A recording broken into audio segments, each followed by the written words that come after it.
Oke, siap-siap ya, karena bakal ada perubahan besar-besaran di sistem pendidikan kita di Indonesia yang akan mempengaruhi jutaan siswa. Dan ini bukan sekedar pembaruan biasa, tapi sebuah pergeseran fundamental tentang cara kita melihat pendidikan di madrasah. Nah, ini bukan main-main ya. Sumbernya langsung dari Kementerian Agama Republik Indonesia.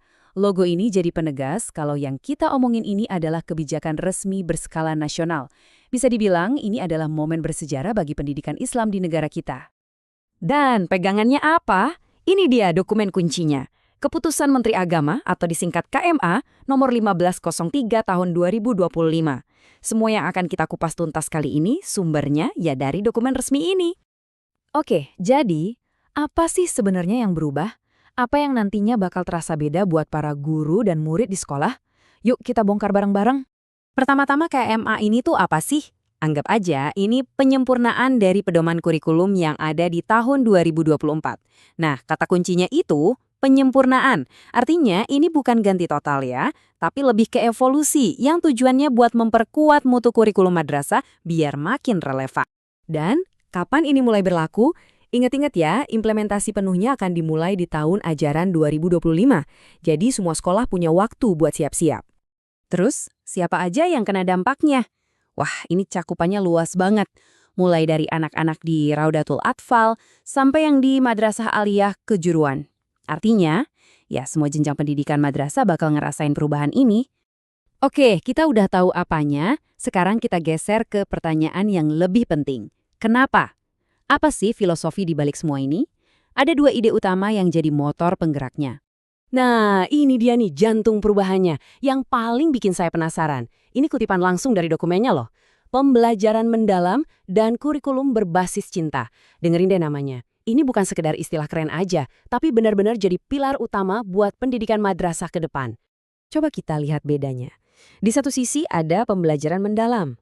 Gampangnya gini, ini soal pindah dari sekedar tahu jadi benar-benar paham. Bukan lagi cuma hafal nama pahlawan, tapi ngerti kenapa mereka penting. Nah, di sisi lain ada kurikulum berbasis cinta. Ini lebih ke pembentukan karakter. Coba bayangin deh, di kelas itu belajar soal empati dan cara nyelesain masalah sama pentingnya kayak belajar matematika. Keren kan? Oke, pembelajaran mendalam itu di kelas kayak gimana sih prakteknya? Gini deh bayangin pelajaran fikih. Mungkin dulu kita fokusnya cuma hafalin rukun wudhu kan? Nah sekarang, murid-murid diajak mikir lebih jauh, kenapa sih kebersihan itu penting banget dalam ibadah? Apa hubungannya sama kesehatan? Jadi ilmunya itu dibikin hidup, relevan, dan benar-benar bisa dipakai. Terus, kurikulum berbasis cinta. Kedengarannya mungkin agak gimana gitu ya, idealis banget. Tapi tujuannya itu jelas dan nyata banget loh, yaitu menciptakan lingkungan belajar yang aman dan saling mendukung. Ini soal gimana guru ngerespons kalau murid bikin salah, gimana murid belajar kerja bareng, gimana rasa hormat itu jadi budaya sekolah. Intinya, ini fondasi buat ngetak generasi yang gak cuma pinter otaknya, tapi juga adem hatinya. Oke, idenya keren banget. Tapi gimana cara ngejalaninnya? Gimana caranya Kementerian Agama bisa mastiin visi ini nyampe ke ribuan madrasah di seluruh Indonesia? Nah, di dalam dokumennya itu udah ada 3 langkah jelas. Pertama, sosialisasi, biar semua sekolah paham aturannya. Kedua, integrasi. Jadi, ide-ide baru ini dimasukin ke pelatihan guru. Ini penting banget karena yang berubah bukan cuma cara murid belajar, tapi juga cara guru ngajar. Dan terakhir, pelaporan, buat mantau semuanya berjalan sesuai rencana atau enggak. Yuk, sekarang kita coba lihat dari sudut pandang yang lebih luas. Kenapa sih perubahan ini tuh penting banget? Ini bukan sekedar ganti buku pelajaran loh. Jadi, apa yang terjadi di madrasah-madrasah kita di Indonesia ini ternyata sejalan sama tren pendidikan di seluruh dunia. Sekarang ini semua sadar kalau cuma jago hafalan aja tuh nggak cukup buat hadapin masa depan. Fokusnya udah geser. Bukan lagi soal apa yang kita pelajari, tapi lebih ke bagaimana cara kita belajar dan kenapa kita harus belajar itu. Dan ini semua, pada akhirnya, ngebawa kita ke satu pertanyaan besar yang penting banget.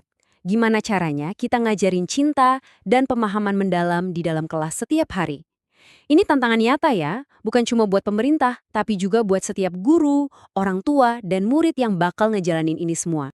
Nah, kalau kalian penasaran dan pengen tahu lebih dalam, langsung aja scan kode QR ini, kalian bisa baca sendiri dokumen lengkap KMA 1503 tahun 2025 dan lihat detail di balik babak baru pendidikan madrasah di Indonesia.